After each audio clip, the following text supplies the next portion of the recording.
Hey fam, welcome to another episode of Good, Bad, and Ugly about real estate. Have you ever asked yourself, what is the way to get into multifamily?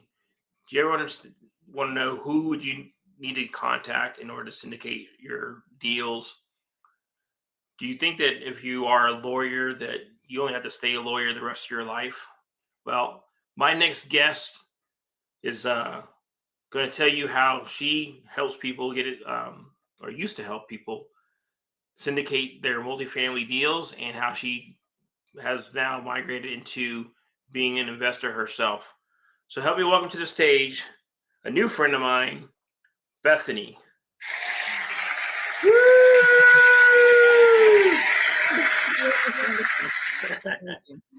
How you Oh, doing, Bethany? I'm doing so great. How are you? I'm doing awesome. I'm talking to you, so life is good. Oh, well, I Thank appreciate you, it. Stephen A. Oh, Smith. excuse I, me. I have to say this. I got mad. Technical difficulties, but we got that under control. Oh, good. So I like to start my episodes with having my guests share their journey. So can you explain to me how you decided to become a lawyer, decide to help people syndicate deals? Yeah, absolutely. So, I grew up poor, working class, in Ohio, and it was ingrained in me pretty early at a young age. Hey, you're a smart girl, and if you ever want to get out of here, what smart girls have to do is they have to become lawyers or doctors. And Okay. I didn't know about real estate investing then. I didn't know about entrepreneurship then. I didn't, I thought, what am I, a Rockefeller? If anybody would ask, could you own hotels or businesses? And so I went to law school because I didn't want to be a doctor. So I really thought those are my only two Fair choices to enough. make any money. So I went to undergrad still in Ohio, but when it was time for law school, I left Ohio, went to California. I went to Malibu. You can imagine the difference between Ohio and then Malibu with a law school. Oh, just slightly different, right? I was like, I could do this. So I packed up everything. I moved across the country, with no money, on my own, no family around, and went to law school and never looked back. Um, I got through law school and I did all the things you're supposed to want to do, right? I had all these goals. Looking back was like, "Ooh, were they my goals? Not really, but they were goals in any event, and they got me out of Ohio. So I guess they did what they were supposed to do at the time. And so I went to law school. I graduated. I got a job at a top law firm in downtown LA, which again was supposed to be the goal. And I Right. was burning myself out. I was, working uh way more than 40 hours a week, commuting 3 hours a day, and I was making more money than I ever thought that I would, and I Sure. was miserable. It was miserable. So I decided to at least leave the big firm life, and I set up my own firm down where I lived, which is in Orange County, California. So I've been commuting from Orange County to LA, which anybody who's ever been to LA is like, oof, they Right. realize that's right there will burn you out.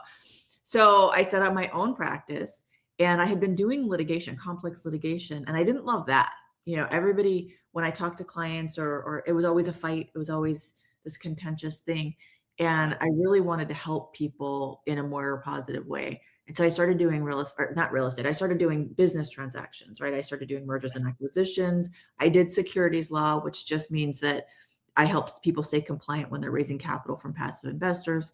And I was in the tech space, operating companies, startups, venture, and I was working with, like, a lot of Silicon Valley bros. Didn't love it, but it was still better than litigation because my clients were at least happy when they talked to me because they were building something. And it started off small, and as I grew my client base, I actually really liked it in the beginning.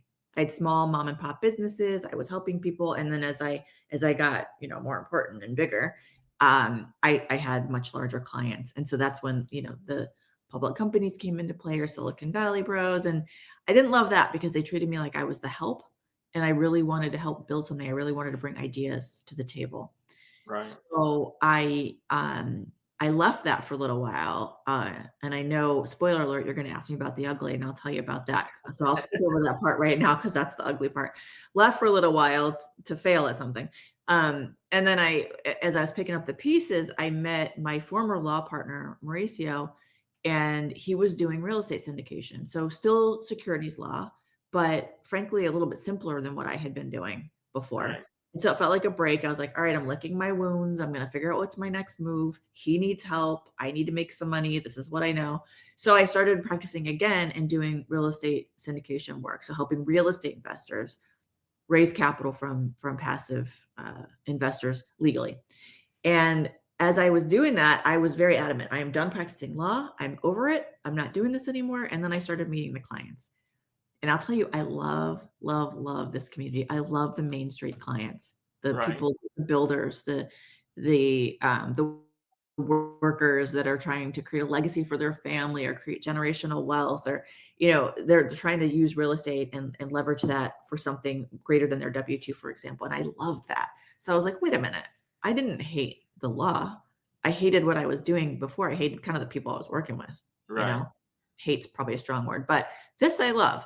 And so I built up, well, I actually took over the law firm from Mauricio and started running the law firm, and then 3x that, grew that to multi 7 figures, and realized still that I was burning myself out. I was kind of falling back into old habits, burning myself out.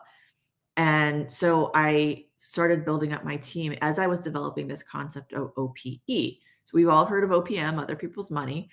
Most of the people listening have probably, at least in some way, thought about or have leveraged OPM to invest in real estate, or at least read about it, right? When you read Rich Dad, Poor Dad, or a bunch of other books, you hear about leveraging OPM. But I was finding that while necessary to scale and grow, it wasn't enough unless you just want to completely burn out, right? You need other people's time, you need other people's talents, energy, all the things, right? Everything, literally everything. Yeah. For O.P.E, I wrote a book called The Power of O.P.E. And it's a book full. It's not a law book at all. There's a little bit of law in chapter 4 where we talk about OPM, but it's really a book about how to scale your business and your life while still enjoying the ride, not burning out. And I started building that up in my own law firm. So actually, we still do help people raise money compliantly. It's just I'm not in the day-to-day of it. I have my OPs running the firm right now so that I can build up my real estate business and my legacy and my wealth. So that's how I got here, to where I am now. Is I realize I don't want to burn out. I want to enjoy the ride. I want to show up as a good mom. I want to show up as a good friend and show up for myself and be healthy, because I don't care how much money you make. If you're not healthy and you've burned out and you've alienated everybody who you love, who cares if you're sitting on a pile of money? There you go. So, first question, OPM is other people's money. So, what is OPE then? Other Okay. people, everything. Everything. Literally everything. Yeah. Okay.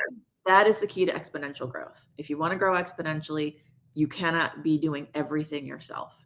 And so I Gotcha. always, when I'm working with my community members, I built a community called the Conscious Capital Collective. And the community is there to help people grow their wealth, have amazing life experiences, live their extraordinary life without burning out, and really just teaching them how to avoid at least the lessons and pitfalls that I had to learn the hard way, right? And Right. so there's a lot of resources and whatever. And I was, as I was building that, I realized that it really does take everything. But I always explain to people, you have a lane. What is your lane? Some people Right. call it the zone of genius. Some people there's a million different things you can call it. I call it your lane, and your lane is 3 things. The first thing is, what are you incredibly good at? What are you so good at? No one does it the same way you do. No one does it as well as you do. You are amazing at it. It is your superpower. That's one, but that's not enough. Because as entrepreneurs, we get really, really good at stuff that doesn't do the second thing, which is light us up. Like, what is the thing that makes you jump out of bed and scream, I get to do this today. I cannot believe this is my job. Right. So it Right. has good at it, lights you up. But then the third thing, otherwise you just have a really fun hobby, is it's got to move the needle closer to your extraordinary life, your goals, your dreams, your vision, whatever you want to call it, right? So it's Right. got to move you closer when you're in that lane to these big goals, or else it's a distraction.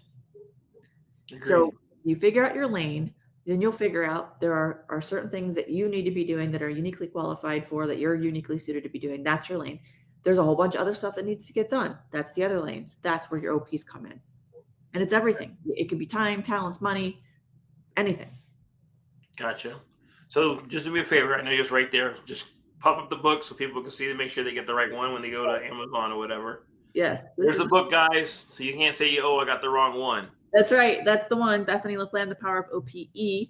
And if you type it into Amazon, it's going to try to make you correct to open. So you'll have to fix that to O.P.E. So that's why I have to type in my name, Bethany LaFlam, and then you see the cover. Funny story about this cover really quickly, actually. You can edit this if you want to. If you'll see, it's cut off here. So I like to call myself a capitalist hippie. I'm barefoot a lot of the time, and I was barefoot in that photo. And they cropped it off because I did one of those Instagram things where it was like, help me choose my book cover, right? And I had 4 options, and I had the whole picture there. And the number of DMs I got for showing my bare feet for free was alarming. It was alarming. Like, never mind, let's just cut that off. So we cut my feet off. That's hilarious. You know, the things you don't think about when you're doing stuff like that until you learn, right? It would have never occurred to me to worry about that, but here we are. That's funny. So bear with me. I want to kind of bring you through some things, right? So you start off as a lawyer, so I want to get some of that information out to people. Yeah.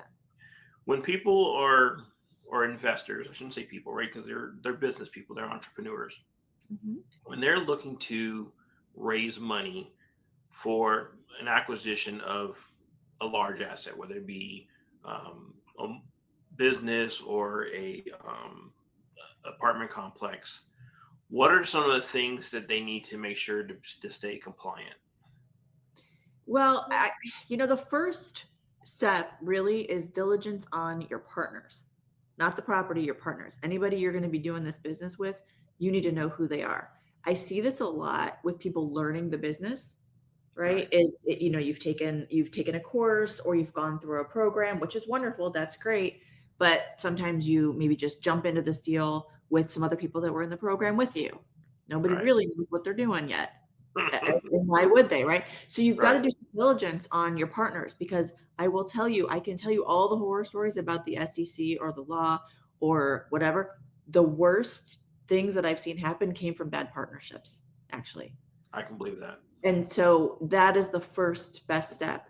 And before you're even doing diligence on a multifamily project, before you're doing diligence on that flip or whatever it is, you need to know who your partners are, because this is a marriage, friends. Whether you like it or not, it is. And you would never just go get married to someone that you have not been on a few dates with, right? Or unless you're on a reality show, I guess. I don't know. Maybe you would. 90 days of marriage. Yeah. The mom in me is like, don't do that. Don't do that. I don't know how people do it. Well, that's a story for another day. Yeah. But they do it in business all the time. It's like, come on, man. Yeah.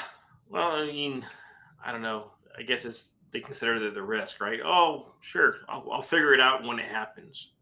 Yeah. And that's when things get ugly. You could be the nicest person in the world. And I don't care if it's family, by the way. Get everything in writing, figure out what everybody's lane is in the beginning, so that there's no question of what you should be doing, what I should be doing, and what that gets us. Sure. Right. So let's figure out those splits, not like, oh, we'll just split it up later. You got to get really clear on what everybody's roles and responsibilities are in the beginning. Yeah, I learned that the hard way. Initially, I would just sign a JV agreement and be done with it. And then as I've matured and gained knowledge, right, I now add like the death clause in there, right? How do you want your share or your percentage of this partnership to be distributed to your family upon if you pass away and we haven't completed our project together, right? Yeah. You're like, that's morbid. I'm like, it is, but we're partners. If you pass away, do you want your family to be taken care of from your efforts, or you want me to be selfish and just take 100% of everything now? Yeah, or you want your spouse to be required to jump in your place. Maybe they're not qualified to do that, and you didn't sign up to be a partner with someone's spouse. Exactly. Same thing with divorce too. Like, what happens to your assets if you get divorced? Do I have to answer to your husband or wife? I don't want to have to. I don't want that. I don't answer to anyone on my side of the fence. I'm not answering anybody on yours. Exactly. Yeah. So, I know a little bit about you, and you're no longer, like you said, you're not doing the day-to-day in your your law firm anymore. So can you share a little bit with some of the investing that you're doing on your own now that you're kind of got that bug? Yeah. So I've built this community called the Conscious Capital Collective, as I mentioned, and the Conscious Capital Collective is really just a container to help people learn how to create wealth.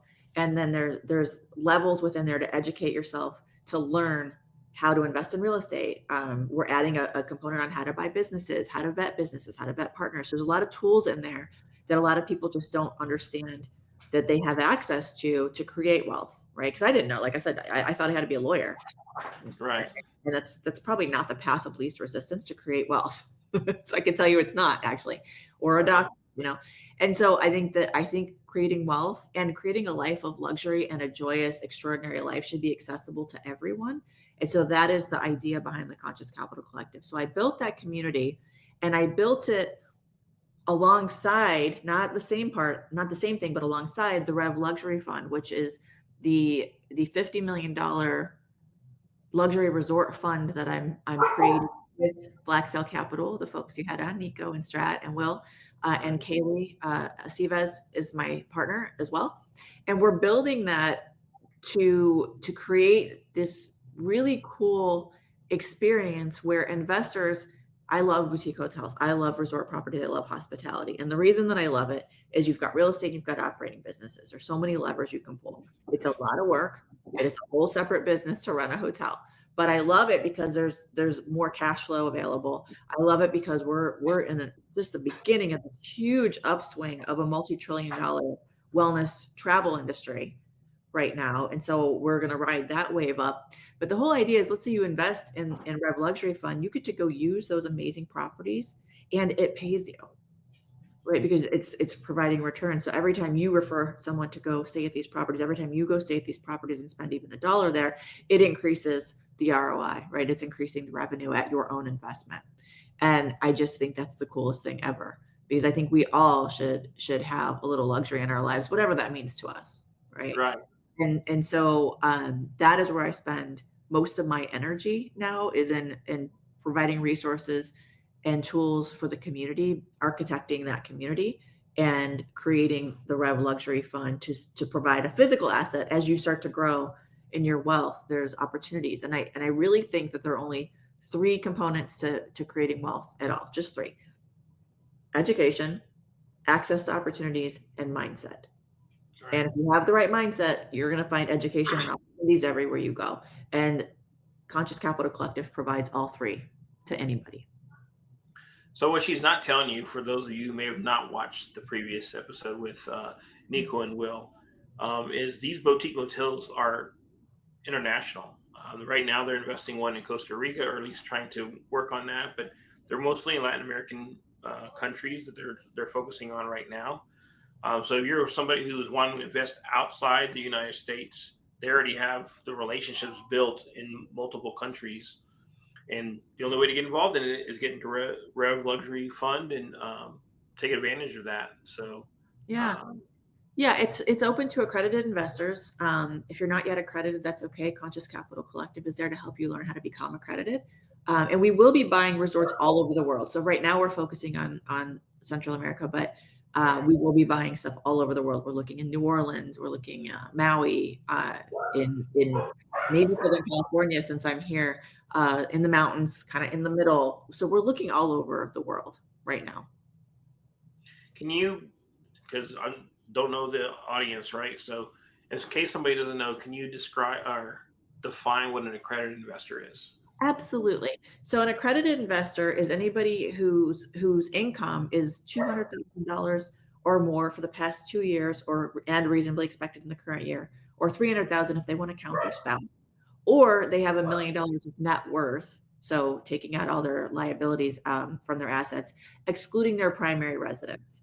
So it's easier to show that in income than it is for Right. net worth, but that is what accredited is. Although word on the street is we're going to get a new definition of accredited here real soon. And I think that it'll be more broadly spread to actually be able to test into being accredited. So one of the things that we're including in the Conscious Capital Collective is how to take those tests and count yourself accredited if you're educated enough. So we will teach people how to become accredited investors so they get access to the best possible deals. That's awesome. Yeah. So, as I said, the title of this podcast is Good, Bad, and Ugly. So we're Yeah. at that point where I'd love for you to share some awesome stories or a story, and then the ones you had alluded to as a bad story earlier. Yeah, let's start with the ugly if you don't mind. Is that okay? No, whatever you Because want. it kind of springboards from there, right? It gets better. And I want to end on Sure. the good, right? I So know. Right? I left the practice of law before I started on the real estate side. And I decided that I was going to raise a fund. And it was this super complicated, brilliantly structured fund, right? We had these huge ideas. We were going to develop real estate in areas that needed jobs, create jobs by investing in startups that were led by underrepresented founders, right? All the good things. My heart was in the right place. All the legal structure was all lined out because I did the documents and I'd been practicing law. And I thought, I've been a lawyer. I've been seeing all these deals. Of course I can do this, right? And it was so complicated that I could not make investors understand it. And we didn't Wow. raise.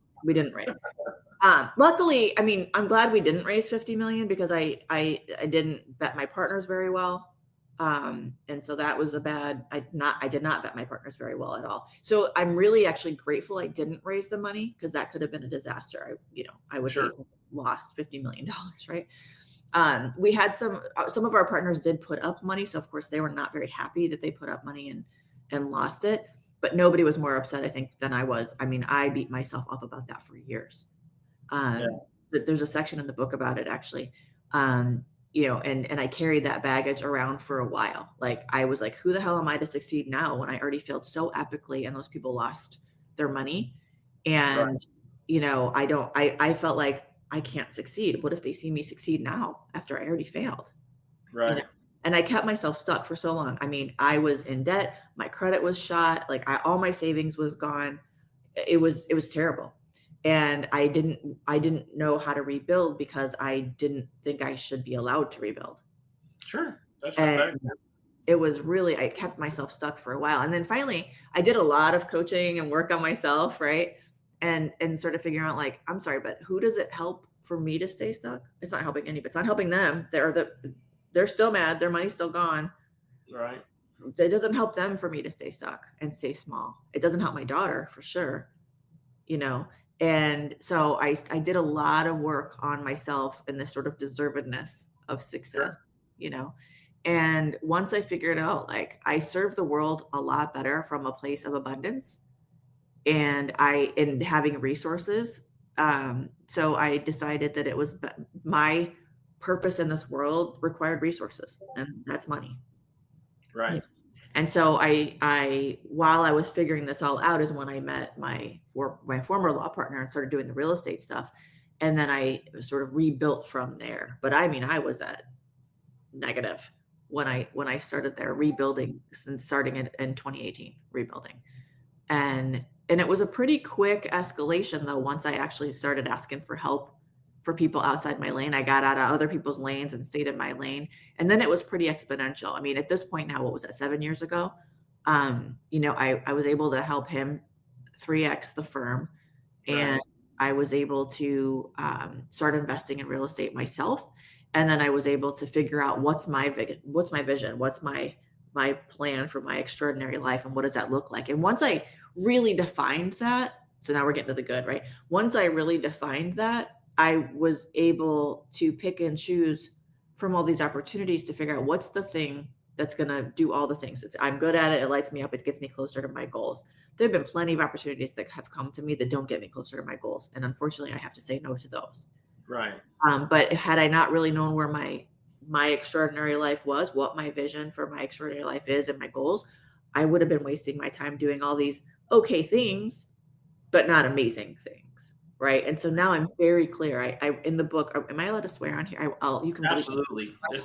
I check in YouTube that it's not for kids, it's for 18 and older. Okay.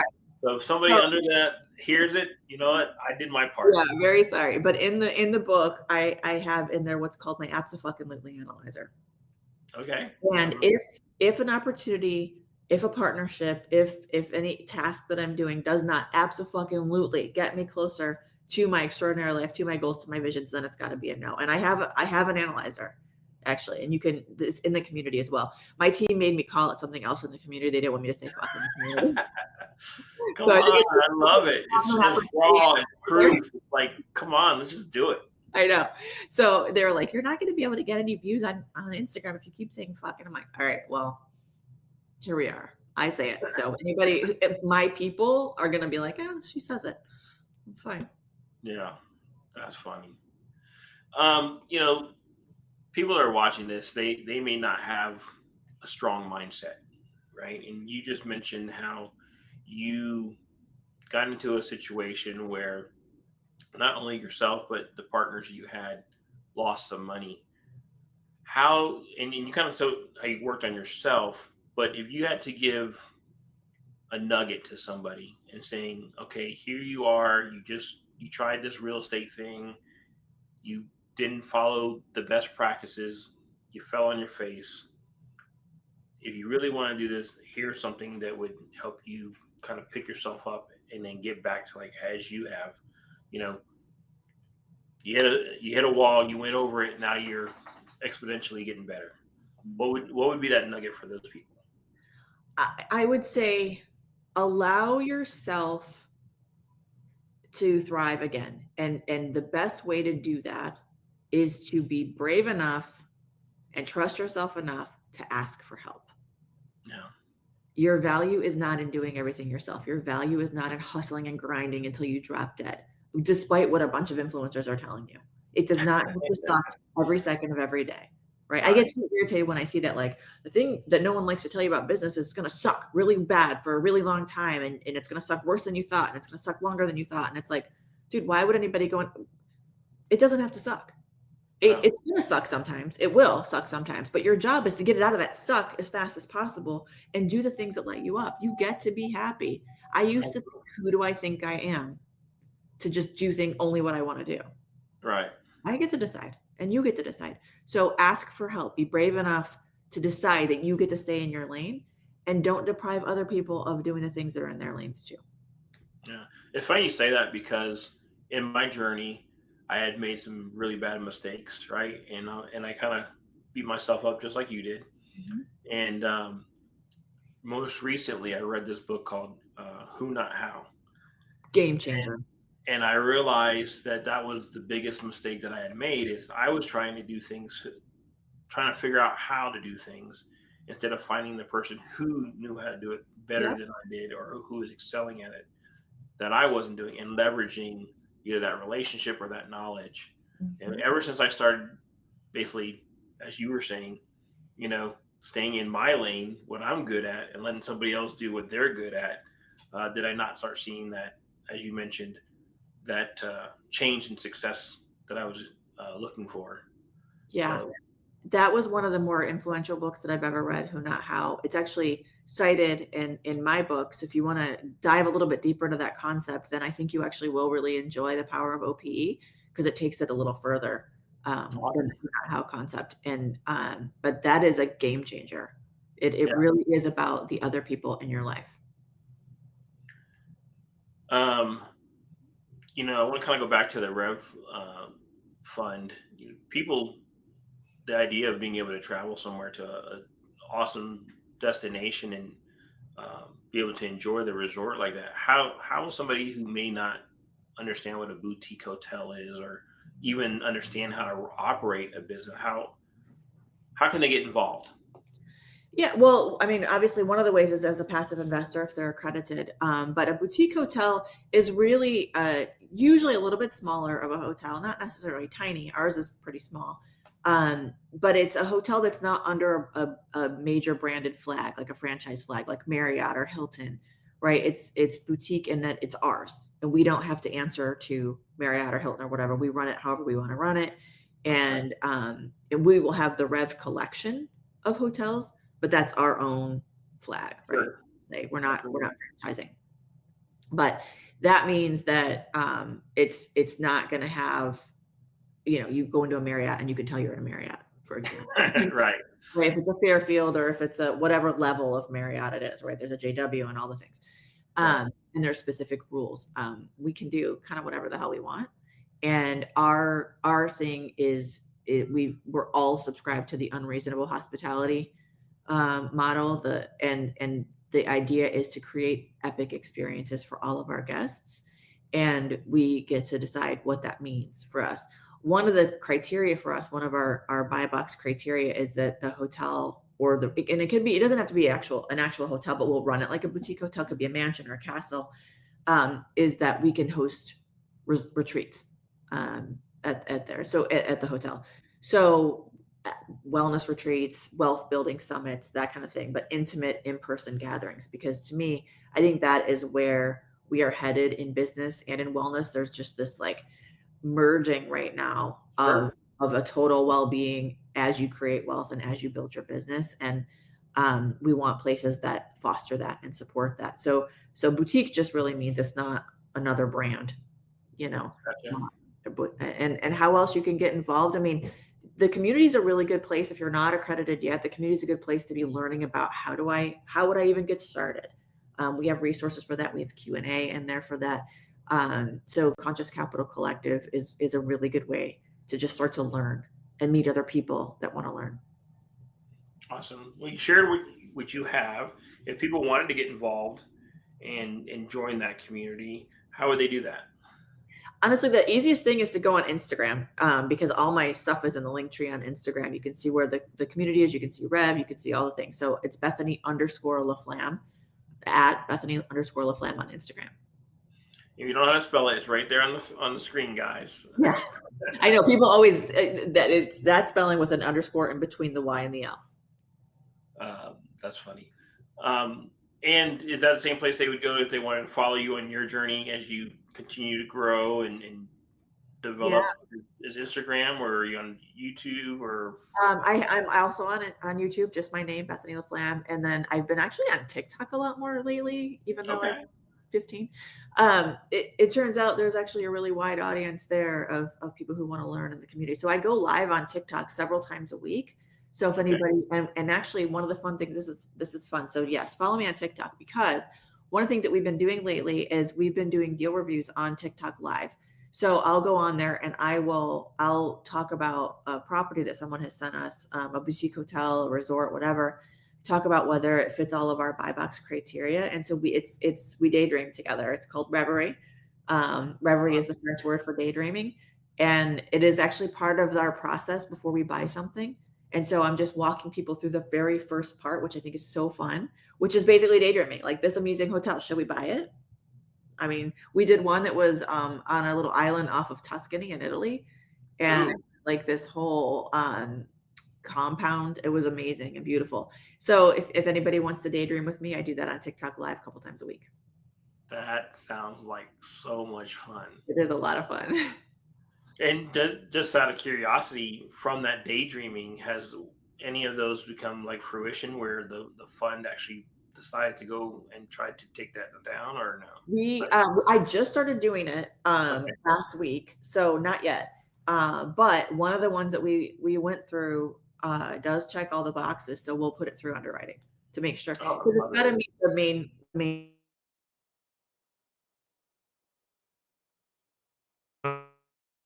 So it is a process, but I'm trying to teach people the beginning part of the process, and then we'll walk through. Once we find one that we're going to go forward on, we'll walk through the whole process all the way through. I love it. Yeah. Well, Bethany, thank you so much for taking this time to share your knowledge, share your journey with us, and giving people the opportunity to involve or invest in maybe their daydream, right? To the audience, thank you so much for spending this time with us and getting to know Bethany. And hopefully you learned as much as I did. And if you did, come back, hit the like, hit the subscribe, and we'll see you on the next episode. Bye, everyone.